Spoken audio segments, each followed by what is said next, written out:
Before discussing the new covenant in Jeremiah chapter 31, let's take a look at the context.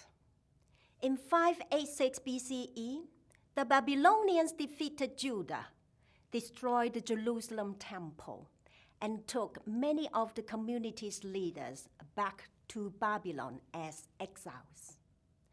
To the prophet's way of thinking, the destruction of Jerusalem is the enactment of severe covenantal curses in divine response to Israel's violation of the covenant.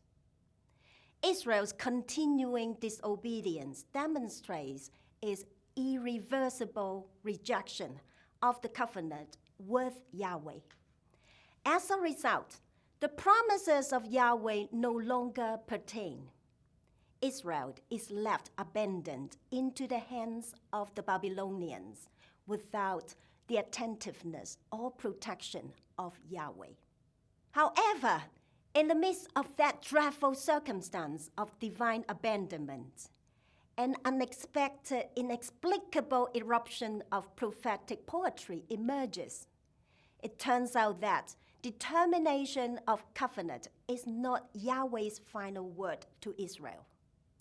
The oracle of Jeremiah chapter 31 to 34 utters a new resolve on Yahweh's part to re-engage Israel in covenant, even though Israel had forfeited such a possibility. What's special about this covenant in Jeremiah chapter 31? This new covenant is quite different from the old covenant made at Mount Sinai, even though it is in close continuity with it.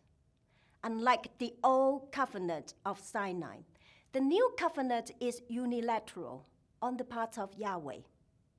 Israel makes no vow to obey, and so the commandments are not imposed in a way that Israel could break. To sum up, the new covenant that Jeremiah describes is unbreakable. Whereas God wrote the previous covenant on stones, God promises in Jeremiah's telling to write the new covenant on people's hearts. Consequently, instruction and obedience will not be external or optional.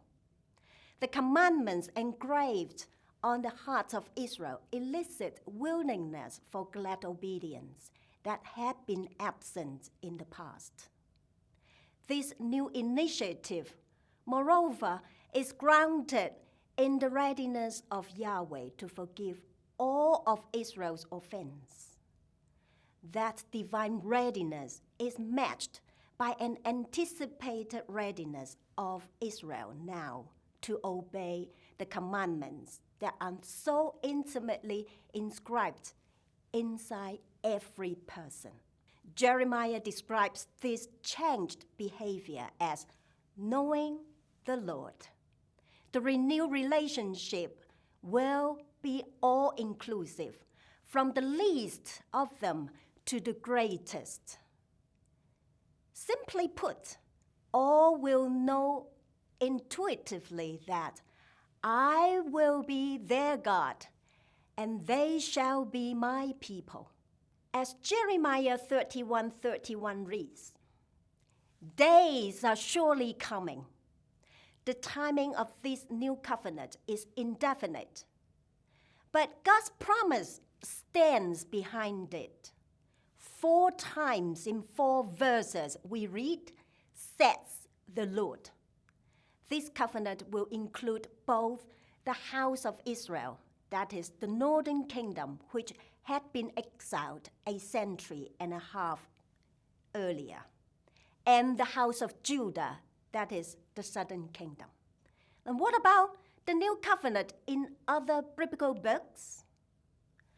Other biblical writers had similar creative thoughts about covenant.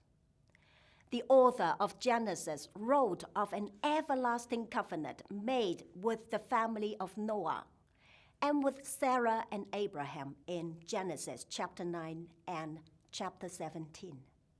Ezekiel a contemporary of Jeremiah, spoke of a new everlasting covenant, which is a covenant of peace that would lead to security and prosperity. Like Jeremiah, Ezekiel also refers to the future preconditioning of the people for obedience. A new heart I will give you, and a new spirit I will put within you. And I will remove from your body the heart of stone and give you a heart of flesh. I will put my spirit within you and make you follow my statutes and be careful to observe my ordinances. Then I would like to ask the next question. How does Christian theology appropriate the new covenant in Jeremiah chapter 31? Very often, Christians quickly take the new covenant to be a reference to the graciousness of God given in Jesus, who is taken as a gift and a sign of God's readiness for newness. In this Christian tradition, the new covenant in Christ is contrast with the old covenant of Moses. The new covenant is enacted in the Lord's Supper.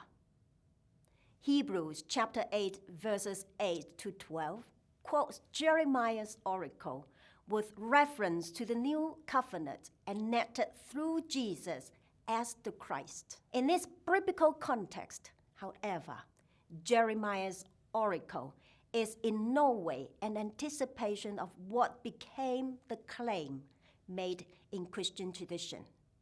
It is unmistakably clear that the oracle in the context of Jeremiah pertains exactly to the crisis among Israelites in the 6th century BCE. The theological substance of the oracle is that the God of Israel is willing and able to take a fresh initiative to embrace his chosen people.